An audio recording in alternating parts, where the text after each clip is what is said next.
Those who don't learn from history are doomed to repeat it. In order for you to understand why Western civilization is very different than the Islamic world, you need to understand the history of Islam. When Prophet Muhammad supposedly revealed his revelation from the angel Gabriel that he is supposed to be the last of the prophets in the early 600s, he started preaching in his own city, Mecca. He tried to recruit friends and followers to be able to spread his religion. And he tried for 12 years and failed. And after 12 years, he was only able to recruit his immediate family and friends. So he decided, if I go to Medina, which was the Jewish hub of Arabia, the business hub where the Jews lived, if I go there and preach my religion to them, if they accept me, that will buy me respect and stature between my own people, and they will accept me. So Prophet Muhammad started borrowing a lot from the Old Testament to make his religion more palpable to the Jews, to make it a lot similar. This is why you see a lot of similarities between Judaism and Islam. For example, Jews don't eat pigs, Muslims don't eat pigs. Jews pray a few times a day, Muslims pray a few times a day. Jews fast on Yom Kippur, Muslims fast on Ramadan. And this is why you started seeing a lot of good writing in the beginning of the Quran when Prophet Muhammad was saying all the good things about the people of the book. He took his message and went to Medina trying to recruit the Jews, talking about the people of the book, talking about how similar the two religions are. When they refused to accept him and follow him as the last of the prophet, that's when he turned against them and started killing them and started expelling them. That's when Islam went from a spiritual movement for the first 12 years of Islam into a political movement cloaked in religion after the year of the Hijrah, after Muhammad went to Medina and the Jews did not accept him. He became a military warrior and declared war on them and started expelling them. Jews and Christians became dhimmi, or second-class citizens. They were only allowed to stay alive and not be killed only by paying the jizya, or the protection tax. So they had a choice: convert to Islam, or if you want to stay alive, you have to pay the jizya or protection tax, living as dhimmi in the Islamic nation. Christians and Jews could not ring church bells. Jews could not blow the shofar. Christians could not ring church bells. They could not pray publicly. Christians and Jews could not gather together and build new churches or new temples. And the way they paid the jizya, or the protection tax, was in a monthly ceremony where they would get together downtown, and the Jew would kneel on his knee and hand his goods to the mullah, who would take the goods as the price for buying the protection. And in many areas, Jews and Christians were given necklaces to wear as a receipt that they paid their jizya, or their protection tax. Jews considered najis under Islam. Najis is bodily fluid. Najis is garbage. Najis is dogs. Najis is dirty. So Christians and Jews were treated as second-class citizens. Islam continued to grow. As Islam grew, more people became dhimmi, or second-class citizens. Jews and Christians were given identifiable clothing. The yellow star, which was given to the Jews, that most people think is a German invention. It was actually an Islamic invention in the 9th century in Iraq by the second Khalif al-Mutawakkil of Iraq, who invented the yellow star for the Jews to be identified as they walked down the street. Because Jews were considered najis, if a Muslim man or a Jew walked on the same side of the street, the Jew had to cross the other side so the Muslim man can walk, so he's not dirtied by the filth of the Jew. Christians were given the zunnar, the belt, which most of you men are wearing right now. That was an Islamic invention for the Christians. Islam continued to grow. They went all the way to Jerusalem. They conquered Jerusalem. Christians couldn't ring their church bells in Jerusalem. The Pope in Rome in 1090 told the Christians, how could you sit idly by and allow your brethren to suffer like this in the Holy Land? You need to go liberate the Christians. You need to go help the Christians. That's why the Crusaders were launched. The Crusaders... The Crusaders were not launched because they just felt like waking up in the morning and going and converting a bunch of Muslims or beheading them. The Crusaders were launched to liberate Jerusalem. And they were able to liberate Jerusalem for less than 100 years before Salah ad-Din al-Ayyubi, Saladin, took it back, and Jerusalem remained under Islamic control until 1967, when the State of Israel liberated Jerusalem, where Christians, Jews, and Muslims could pray under the same sky.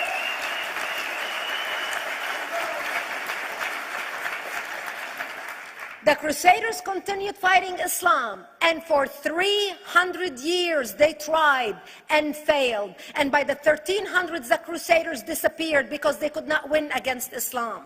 Islam continued to expand. They went all the way to Central Europe. They went all the way to China. They went to India. They conquered Spain. They changed the name of Spain from Spain to Andalusia. And they started, as they advanced, as they conquered more nations, more people paid the jizya, or the protection tax. And this is how the Islamic Empire grew. It went all the way until they was stopped at the gates of Vienna on 9/11. 9/11 is not a date that Osama bin Laden just picked out of a hat. 9/11 is a symbolic date in the Islamic calendar. Between the 1600s, Islam had covered more of the earth's surface than the Roman Empire did at its peak. Between the 1600s and the 1800s, the Europeans were experiencing the European Industrial Revolution, where the Europeans were able to invent products on factory lines, where they are able to make money and sell products, which gave them the money to build a strong army in order to fight the Muslims. And that's how they were able to stop them at the gates of Vienna on 9/11. The Europeans started the pushback against Islam. They pushed them out of Europe. They pushed them out of all the way to the Middle East and North Africa. By 1924, the Islamic Empire ended. In 1924, the Islamic Caliphate ended in Turkey by President Ataturk, who was a secularist. He ended the Islamic Empire, and he gave women rights to vote. He gave women a right to an education, a right to work, a right to choose a husband. He forbid women from wearing the hijab. He forbid men from wearing the beard. The Muslims hate him so much that they consider him a Jewish agent, because they believe that his mother in her bloodline was Jewish, and that was the influence on Ataturk. By the time the Islamic Empire, or the Islamic Caliphate, or the Islamic State ended in 1924, the Islamic Caliphate had existed for 1400 years, and it ended less than 100 years ago. By the time the Islamic Caliphate ended in 1924, 270 million people around the world were killed by Islam. 270 million. And we didn't have weapons of mass destruction, and there was nuclear weapons. All of these people were killed, butchered by the sword. The people in the world, less than 100 years ago, how many people knew this history? Please raise your hand. We in America have failed to educate our children about history. We in America failed to educate our population about history. Our children in high school, you take any 17, 16-year-old kid, 18-year-old kid, and ask them about World War II. They can't even tell you what happened in World War II. For them, it's ancient history, and we still have our World War II veteran walking among us. That's how little we know of history. Islam ended in 1924, the Caliphate. People thought the Caliphate will never be resurrected. The Caliphate will never come back. But two things happened in the Middle East in the last century that made the Islamists be able to resurrect the Caliphate. Number one is the discovery of oil in Saudi Arabia, which we were able to discover and were stupid enough to allow them to nationalize it. And the number two that happened was Ayatollah Khomeini coming to power in 1979. That gave the Islamists the money and also the spiritual covering in order to explode on the world stage. And people say, oh, well, the Wahhabis exported their Wahhabi radical religion. The Wahhabis are the name of Wahhab. They're not a different sect of Islam. They follow the authentic preaching of Prophet Muhammad, the way Prophet Muhammad lived and practiced his religion. This is why neither you or me or any infidel can step a foot in Mecca, because as far as they're concerned, we are filth. And as infidels, we're not allowed to step a foot, not President Obama and not anybody else. As a matter of fact, Al-Qaeda used to use Saudi Arabia and its success as an excuse to recruit members, as the example to show them how Allah has blessed Saudi Arabia because of the way they adhere to the tenets of Islam. And today we talk about ISIS. ISIS is not a new invention. ISIS resurrected the caliphate that ended less than 100 years ago. Except we are too ignorant and too uninformed to understand what ISIS is doing and why ISIS is succeeding.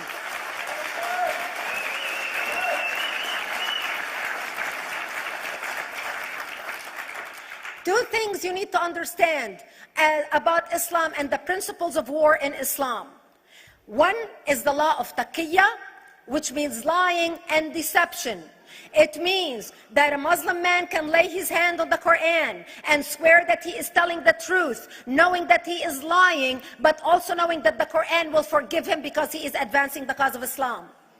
The second thing you need to know about is that the Treaty of Al-Hudaybiyah, which is an Islamic principle of war and a model on how to deceive your enemy when you have to sign peace treaties with your enemy. And it is based on an example by Prophet Muhammad. Prophet Muhammad was attacking the Meccans and their caravans when he was living in Medina. One day he attacked them because this is how he got the goodies. He would attack them, rob them, and spread the goodies among his men. And this is how he was able to recruit, because this is how people made money without working. And so he attacked the Meccan caravans. When he realized he's not able to defeat the Meccans in that city of Al-Hudaybiyah, in that place, he signed a 10-year treaty with them. Does that sound familiar? A 10-year treaty with them that says he will not attack them, he will have peace with them, he will not declare war on them. Muhammad used the treaty for 2 years to build his military, strengthen his army, and when he realized he was strong enough to attack his enemies when they least expected it, because they thought they had a peace treaty with Muhammad, he broke the treaty, attacked them 2 years later, and Mecca fell within 24 hours because they were not expecting the attack. And that became a principle of war in Islam. And to give you an example of how that is practiced, this is why anything signed with Iran means nothing to them. And to give you an example of how this law has been put to use in recent history, Yasser Arafat, who's not an Islamist, but he is a Muslim, met with the Israelis and signed the Oslo Accord in 1993. Remember all the handshaking at the lawn of the White House? The Oslo Accord, Yasser Arafat used the peace treaty, the Oslo Accord with Israel, to get Israel to bring him back and give him his territory, finance his military, train his police, and give his police the weapons. Yasser Arafat broke the Oslo Accord 8 years later, didn't even wait 10 years, and declared the second intifada in 2000, and all hell broke loose. He used the same treaty to win and deceive against his enemies and deceive his enemies. When Jordanian press, after Yasser Arafat signed the Oslo Accord with Israel, and Egyptian press would interview Yasser Arafat, and they would say, how could you sign a peace treaty with the devil? How could you sign a peace treaty with the Jews? Yasser Arafat will tell them, remember Hudaybiyah. That's all he would have to say. The whole Muslim world knew exactly what Yasser Arafat was talking about. We in the West and the Jews in Israel, it was over their heads. Nobody understood what Hudaybiyah was referring to. And this is the type of deception that we are dealing with. So when Iran signs a peace treaty with the United States for 10 years, they are using us as useful idiots, as gullible, ignorant people who are signing a peace treaty with the devil in order for Iran to continue her thing.